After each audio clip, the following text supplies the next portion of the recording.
kapag nagtapat si Risa Hontiveros at saka si VP Sara Duterte sa 2028 presidential election, mananalo ba si Risa Hontiveros? Kung ako ang tatanungin nyo, hindi po matatalo ni Risa Hontiveros si VP Sara Duterte. Ilalampaso po ni VP Sara Duterte si Risa Hontiveros pagdating po sa 2028 presidential election. Sa botohan po, ilalampaso po siya. Sigurado po, kulilat po yan. Malakas lang po yan sila sa salita. Ginagamit ang salitang taong bayan, pero sa totoong survey, kulilat po. Kaya kapag nagtapat si Risa Hontiveros, kung tatakbo man siya at tatapatan niya si VP Sara Duterte sa 2028 presidential election, hindi nila o hindi niya matatalo si VP Sara Duterte. Kahit si Romualdez kung tatakbo din at tatapatan niya si VP Sara Duterte, lalong hindi mananalo. Sino pa bang tatapat yan? Vico Soto? Hindi mananalo yan kay VP Sara Duterte. Sino pa? Sino ang tatapat kay VP Sara Duterte pagdating sa 2028 presidential election? Sino? Si Tito Soto? Hindi rin mananalo yan. Kulilat din yan. Sigurado. Ilalampaso din yan pagdating sa eleksyon. Sino pa? Si Lini Robredo? Hindi rin mananalo yan. Baka hindi pa nga tatakbo yan si Lini Robredo eh. Baka hindi tatakbo. Alam niya, hindi rin niya matatalo si VP Sara Duterte. Kaya, gumagawa na lang sila ngayon ng paraan para hindi makakatakbo si VP Sara Duterte sa 2028 presidential election. Sinisiraan po si VP Sara Duterte kung ano-ano po yung pinupukol sa kanya ng mga kaso para lang talaga hindi makakatakbo sa 2028 presidential election. Kasi hindi po nila matatalo si VP Sara Duterte pagdating sa eleksyon. Kapag tatakbo si VP Sara Duterte, wala pong tatapat kay VP Sara Duterte. Yung nagsasalita diyan na puro taong bayan ang ginagamit, sila ni Dilima, sila Hontiveros, si Jokno, sila Trillanes, maghanap sila ng katapat kay VP Sara Duterte. Wala po. Kaya nga pilit nilang ialis si VP Sara Duterte sa 2028 presidential election. Kasi wala pong makakatalo kay VP Sara Duterte. Mas lalo na pong dumadami yung nagmamahal kay VP Sara Duterte ngayon. Mas marami na pong sumusuporta kay VP Sara Duterte ngayon. Mas lalong dumami. At sigurado yan, pagdating ng malapit na ang eleksyon 2027, pati yan taga ibang bansa, yung mga pangulo dyan sa ibang bansa dyan, sigurado kakampihan nila yan si VP Sara Duterte. Kakampihan nila yan. At yung mga kalaban dyan o ibang kalaban dyan, magbabaliktaran yan. Dilipat yan kay VP Sara Duterte para makaiwas na baka sila ay isasama ni VP Sara Duterte sa pag-iimbestiga tungkol sa mga anomalya ngayon sa bansa, lalong-lalo na yung korupsyon. Marami na pong natatakot ngayon, marami na po talagang natatakot ngayon. 2026 pa lang. Ano pa kaya pagdating ng 2027? Pagdating 2027, pagsusunod 2028, eleksyon na yan. 2028, eleksyon na. Kaya 2027, kahit ngayong mga kalagitnaan ng 2026, marami na po diyan magsialisan sa mga grupo nila ni BBM, ni Risa Hontiveros. Matatakot na po. Dahil alam po nila napakalakas po ni VP Sara Duterte. Napakalakas sa taong bayan. Kaya sigurado po. Visayas, Mindanao pa lang, sure po na. Isa Luzon, akala man nila sa kanila lahat yung Luzon. Hindi. Marami ding supporter si VP Sara Duterte dito sa Luzon. Marami po.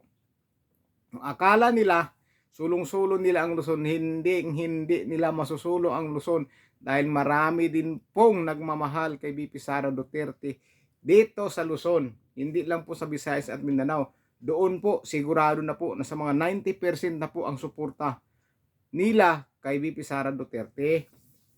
Kaya dito yung sa Luzon, pangdagdag na lang po ito doon sa Visayas at Mindanao. Pandagdag na lang po kasi alam nila, kaya alam na po nila na hindi po nila talaga matatalo si VP Sara Duterte. Alam po nila yan. Alam po nila yan. Marami na pong hindi nakakatulog ng maayos dyan dahil kapapanira nila kay VP Sara Duterte. Kahit anong panira nila, walang epekto. Pinagtatawanan lang ng mga tao, lalong lalo na sa social media, dyan sa Facebook. Tingnan nyo kapag sila ang nagsasalita, yung laging tumitira kay VP Sara Duterte, laging naninira kay VP Sara Duterte, tingnan yung reaksyon. Ginagamit nila ang taong bayan, salitang taong bayan, pero tingnan nyo ang reaksyon at mga comment. Pinagtatawanan lang sila ng taong bayan. Yung marami nagsasalita ng taong bayan, sinasabi nila kailangan na raw malaman ang taong bayan yung pananagutan ni VP Sara Duterte tungkol dyan sa confidential fund, kuno. Atat na atat sila sa impeachment. Marami na po dyan matatakot. Marami na po. Dahil kapag nalampasan po talaga ni VP Sara Duterte ang lahat ng pagsubok ngayon na kanyang kinakaharap, sigurado po maraming mananagot kapag naging Pangulo si VP Sara Duterte. Marami po talagang habulin si VP Sara Duterte pag siya ay nagiging Pangulo ng bansa. Kaya pilit nilang hinahatak pababa si VP Sara. Kaso, ang tadhana na po ang magtutula kay VP Sara Duterte tungo sa trono na kanyang uupuan bilang Pangulo ng bansa. Kapag nakatadhana yan o destiny na po ni VP Sara Duterte na maging Pangulo, kahit anong paninira nila, kahit anong gawin nilang paraan, hindi sila magtatagumpay sa pagpababagsak kay VP Sara Duterte. Dahil kung tadhana na ang kay VP Sara Duterte, sigurado po yan. Sigurado. Dire-diretso po yan. Walang makakapigil. Kaya yung iba dyan, marami na pong babaliktad.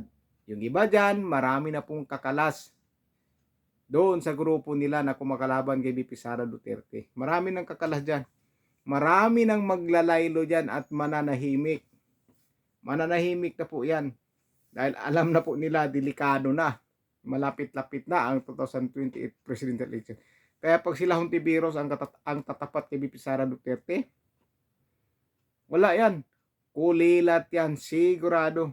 Sarbi pa lang kulilat na Sarbi pa lang, kulilat na. Sino pa? Sino tatapat nila? Si Martin, ay mas lalong kulilat yan. Sino pa? Tito Soto, ay mas lalong kulilat yan. Vico Soto, mas lalong kulilat yan. Hindi mananalo yan. Sino pa ang itatapat nila kay VP Sara Duterte? Marami silang pinangalanan na pwedeng makakatalo daw kay VP Sara Duterte. Marami. Lalo na si Llamas, ang daming sinasabi na ito na daw, humihina na raw ang suporta sa mga OFW sa mga Duterte. O yun, humihina. Napakalakas po ng suporta. Inaano lang nila sa social media para maniwala ang mga tao. Uy, humihina na pala si VP Sara Duterte. Ano humihina? Mas lalo pa pong dumadami ang nagmamahal kay VP Sara Duterte. Kaya sigurado na po ang panalo niya kapag dumating na po ang eleksyon 2028 dito sa bansa natin. Marami na pong matatakot dyan. Marami na pong mananahimik dyan na dating maingay na binabanatan si VP Sara Duterte. Kakabog-kabog na po ang mga dibdib niyan kapag malapit na ang 2028. Sino pa pong tumitira niyan dati sa kanya? Dami nagsasalita dyan. Sa budget hearing pa lang grabing iniipit nila si VP Sara Duterte. Kaya kahit sinong tatapat si VP Sara Duterte, number 1 yan si talaga Hontiveros dahil gusto talaga niyang tumakbo bilang Pangulo. Gusto niya tumakbo bilang Pangulo talaga. Hindi naman talaga yan yan si Linis. Siya talaga gusto tumakbo bilang Pangulo.